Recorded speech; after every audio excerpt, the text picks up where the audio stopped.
Sa unang araw pa lang ng kanyang working week, ibinunyag ni Pangulong Ferdinand R. Marcos Jr. ang mga kumpanya na posibleng sangkot sa questionabling flood control projects. Sinundan ito ng inspeksyon sa ilang proyekto kung saan hindi na itago ng Pangulo ang pagkadismaya. Yan at ang iba pang aktibidad ng Pangulo ating balikan sa ulat ni Harley Valbuena. Naging abala agad sa unang araw ng linggo si Pangulong Ferdinand R. Marcos Jr. sa pagpapatawag ng press conference sa Malacanang para sa update hinggil sa palpak na flood control projects. Pinangalanan ng Pangulo ang 15 contractors na nakakopo ng 20% ng flood control projects. Kinwestiyon din ito kung bakit tila hindi mas nabigyang prioridad ang top 10 flood-prone provinces kung pagbabatayan ang mga probinsyang nagkaroon ng pinakamaraming flood control projects.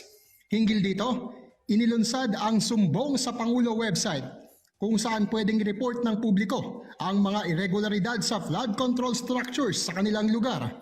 At nakalagay din dito ang listahan ng flood control projects sa bawat barangay. Ngayon, meron na kayo malalapitan. Ito, ang lalapitan na ngayon ninyo, ako mismo. Dahil akong titingin dito araw-araw sa website natin at babasahin ko ang mga report na ibibigay ng taong bayan. Para ipakitang seryoso sa pagtutok sa flood control projects, mismo ang Pangulo ang nag-inspeksyon sa Pasig Marikina River Channel Improvement Project at installation ng culvert pipes sa Sumulong Highway. Pinuntahan din niya ang 2 palpak na flood control project sa Kalumpit, Bulacan at ipinabatid ang pagkadismaya sa kontratista ng mga proyekto. Sinong kumpanya ito? St. Timothy. St. Timothy to. St. Timothy, ang kontratista dito. Kaya titingnan natin, kailangan pasagutin natin kung bakit ganitong ginawa nila. Mas mabuti pa, dapat pumunta sila rito, pakita nila gano'ng kahirap ang buhay na binigay nila sa mga kababayan natin.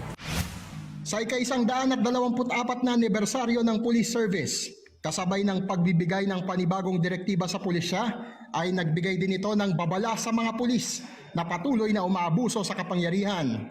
We will continue to investigate and hold these people accountable within the bounds of the law. We do not condone wrongdoing among those who are sworn to uphold the law and to protect the citizens of our republic. Inuulit ko, walang lugar ang katiwalian sa ating kapulisan. Pinangunahan din niya ang commencement exercises ng Kadaligtan Class of 2025 ng Philippine Merchant Marine Academy.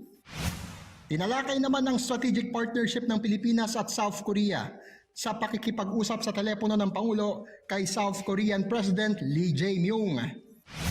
Pinasinayaan din ng Chief Executive ang pinagandang Iloilo Fishport Complex sa Iloilo City, habang iprinisinta rin sa kanya ang 2026 National Expenditure Program.